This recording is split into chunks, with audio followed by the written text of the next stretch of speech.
Assalamualaikum warahmatullahi wabarakatuh. Waalaikumsalam warahmatullahi wabarakatuh. Berjumpa kembali dengan kami penyuluh agama Islam Kecamatan Buduran di acara podcast IPARI Kabupaten Sidoarjo berhikmah untuk umat. Pada kesempatan kali ini kita kedatangan tamu yaitu narasumber Bapak Muhammad Hendro Sujarwo. Selamat siang Bapak. Selamat siang Bu Dia. Apa kabar hari ini? Alhamdulillah sehat, semangat. Alhamdulillah. Untuk materi yang akan disampaikan Pak Hendro Sujarwo pada pagi hari ini adalah menumbuhkan rasa optimisme dalam kehidupan. Dan pada kesempatan kali ini tidak lama-lama kami akan mempersilahkan Pak Hendro Sujarwo untuk menyampaikan materinya. Assalamualaikum warahmatullahi wabarakatuh. Waalaikumsalam warahmatullahi wabarakatuh. Alhamdulillahirabbil alamin wassalatu wassalamu ala asrofil anbiya wal mursalin sayyidina wa habibina wa maulana Muhammadin wa ala alihi wa sahbihi ajmain amma ba'du. Terima kasih Bu Dian atas waktu yang diberikan kepada saya untuk mengisi podcast IPARI Kabupaten Sidoarjo di pagi hari ini. Tema yang kami sampaikan pada pagi hari ini terkait dengan masalah menumbuhkan rasa optimisme dalam kehidupan.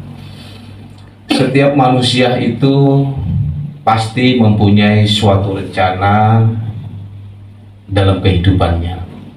Menurut prasangka dan perkiraan, apa yang direncanakan dalam hidup itu adalah yang terbaik.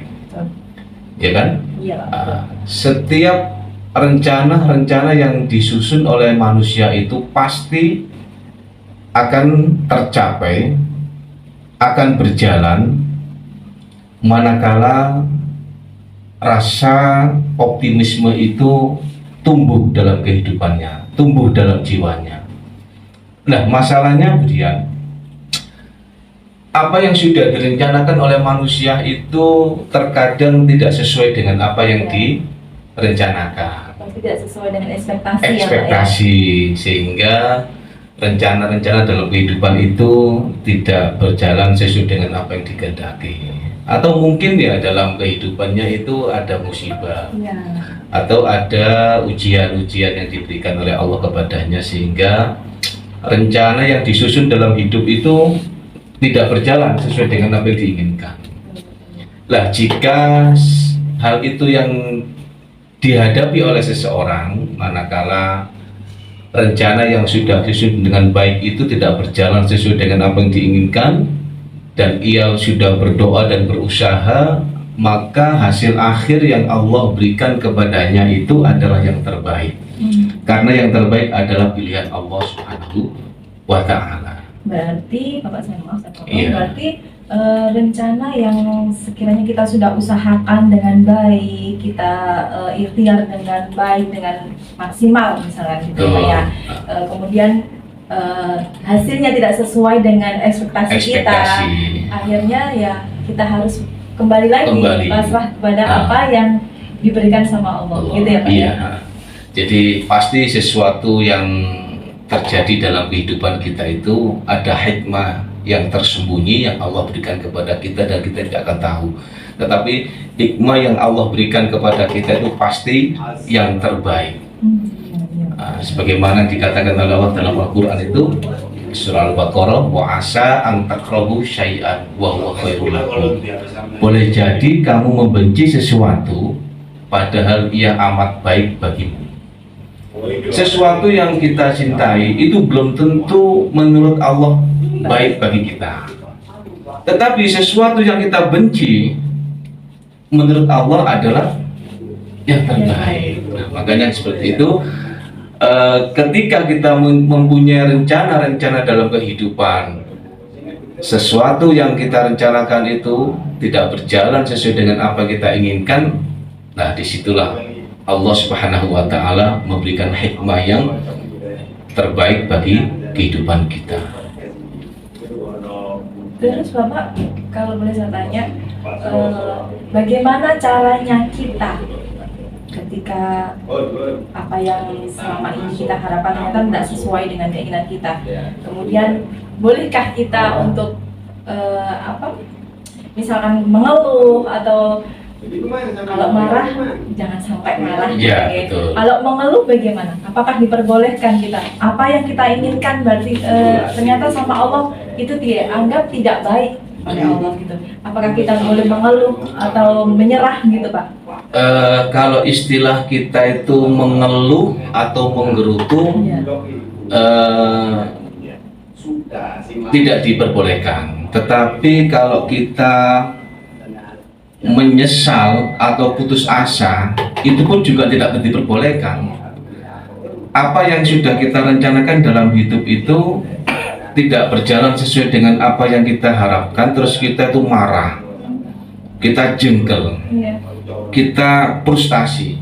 Itu sifat manusia, itu pasti ada timbul. Tetapi kita punya aturan-aturan agama, punya aturan-aturan kehidupan. Jadi sesuatu yang kita rencanakan itu ketika tidak berjalan sesuai dengan apa yang kita inginkan, kita kan harus berdoa, berikhtiar, dan kita bangun lagi rencana-rencana itu sesuai dengan apa yang kita inginkan. Ternyata di perjalanan pun juga gagal, kita berusaha lagi karena kita harus mencoba untuk yang lebih baik. Pasti ada jalan keluar. Nah, sebagaimana yang dikatakan oleh Allah di dalam surah Al-Isra itu, inna ma'al usri yusra fa inna ma'al usri yusra. Sesungguhnya kesulitan itu pasti ada kemudahan, kesedihan itu pasti ada kebahagiaan. Sesuatu yang tidak mudah pasti akan dimudahkan. Di Allah itu sudah menciptakan semuanya itu secara berpasang-pasang ya. Berpasang-pasang, betul. Jadi ada kesusahan, ada kebahagiaan, gitu. ada kesulitan, ada jalan keluar. pasti jalan keluarnya. Nek sampean jalur kepengen Lantas kiat apa saja Pak yang kita harus siapkan ketika kita menerima ujian, atau bagaimana cara kita untuk membangun kembali rencana dan impian-impian kita? Kiat-kiat apa saja yang harus kita lakukan gitu, ketika apa yang kita inginkan tidak tercapai? Pertama kita berdoa pada Allah, semoga yang kita lakukan dalam hidup itu dapat berjalan sesuai dengan apa yang kita inginkan. Dan yang kedua, kita belajar dari permasalahan-permasalahan yang pernah kita lakukan sehingga rencana itu tidak terulang kembali, sehingga bisa berjalan sesuai dengan apa yang kita inginkan. Yang ketiga, kita harus mencari solusi atau permasalahan-permasalahan dari hal-hal yang gagal itu, agar supaya rencana itu bisa berjalan dengan apa yang kita inginkan. Dan yang terakhir adalah sabar di dalam menjalankan suatu rencana dalam hidup itu, agar supaya rencana itu mendapatkan ridho dari Allah, dan kemudian hasil yang kita ambil dari rencana itu adalah untuk diri kita dan keluarga kita maupun masyarakat kita. Gitu ya Pak ya. Kiat-kiat yang kita harus saya ulangi. Kiat-kiatnya adalah yang pertama dengan berdoa, yang kedua belajar menerima apa yang sudah digariskan Betul. oleh Allah. Kalau bahasa anak sekarang itu istilahnya berteman dengan masalah sendiri, berteman dengan diri sendiri, Iya. gitu ya. Terus yang ketiga adalah mencari solusi. Ketika ketika kita memperoleh masalah, mendapatkan ujian dari Allah, kita mencari solusi yang terbaik. Jika solusi yang A belum selesai atau tidak terjadi, akhirnya cari solusi kembali. Cari kembali. Jadi harus punya planning A, B, Punya dan planning seterusnya A, ya Pak iya, ya. betul. Gitu. Terus yang terakhir adalah sabar dalam menjalani kehidupan.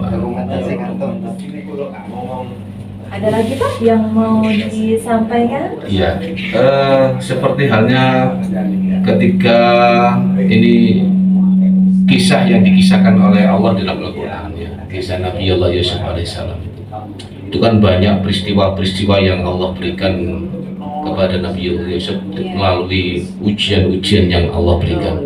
Pertama, ketika Nabi Yusuf itu diajak oleh saudaranya diajak untuk berburu, tapi ternyata di tengah-tengah hutan sama saudaranya itu dimasukkan ke dalam sumur. Nah, itu ujian pertama.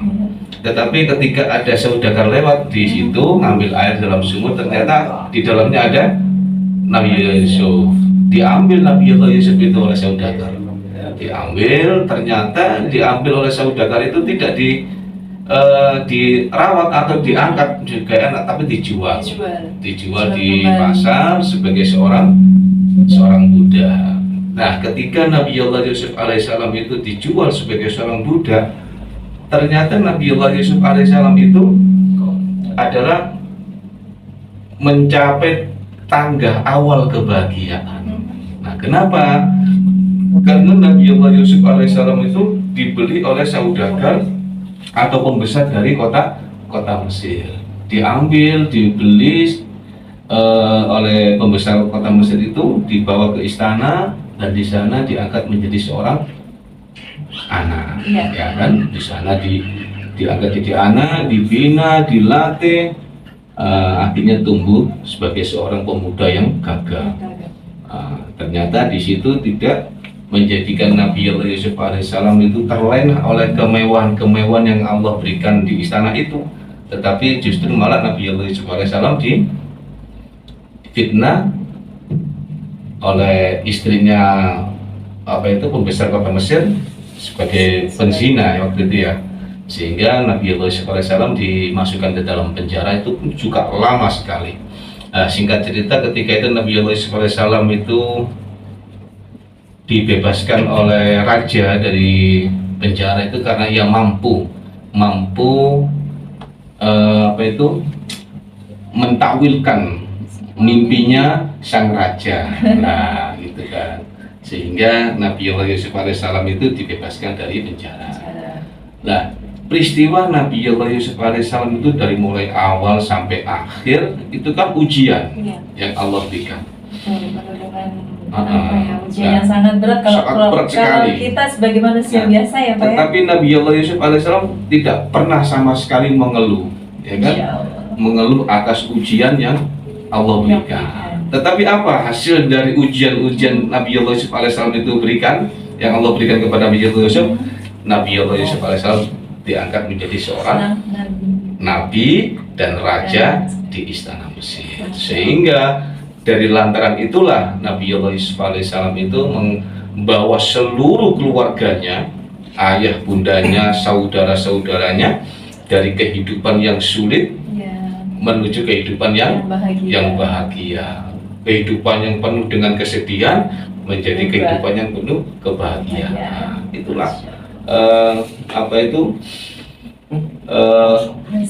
hasil dari usia.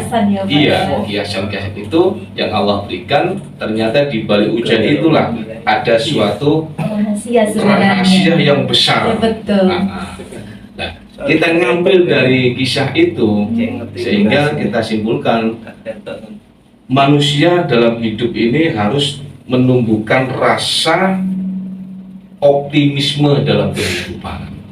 Kita harus berprasangka baik kepada Allah apapun yang terjadi dalam kehidupan kita, dan kita yakin bahwasanya setelah kesulitan itu pasti ada kebahagiaan. Setelah kesulitan itu pasti ada kemudahan yang kita dapatkan. Itu terkait materi yang kami sampaikan pada pagi hari ini. Mudah-mudahan kita semua Allah berikan kemudahan-kemudahan dalam kehidupan sehingga kita bisa menjalankan aktivitas kita dengan baik dan sesuai dengan apa yang kita inginkan. Mudah-mudahan barokah bagi kita semua. Wassalamualaikum warahmatullahi wabarakatuh. Waalaikumsalam warahmatullahi wabarakatuh. Terima kasih kepada Bapak Hendra Sujarwo atas materi yang disampaikan tadi. Saya ambil kesimpulan sedikit bahwa manusia dalam kehidupan sehari-hari kita harus menumbuhkan sikap yang optimis. Bagaimana kita berprasangka kepada orang lain atau bahkan berprasangka kepada Allah. Terlebih-lebih kita harus berprasangka baik terus kepada Allah, karena Allah itu sesuai dengan prasangka hambanya. Iya, Pak, ya. Betul. Nah, demikian podcast untuk hari ini. Semoga apa yang disampaikan oleh Bapak Hendra Sujarwo tadi bisa bermanfaat bagi kita semua. Kami akhiri. Sebelum kita akhiri, jangan lupa subscribe, like, komen, dan share. Terima kasih atas perhatiannya. Mohon maaf bila ada kekurangan. Wassalamualaikum warahmatullahi wabarakatuh. Waalaikumsalam warahmatullahi wabarakatuh.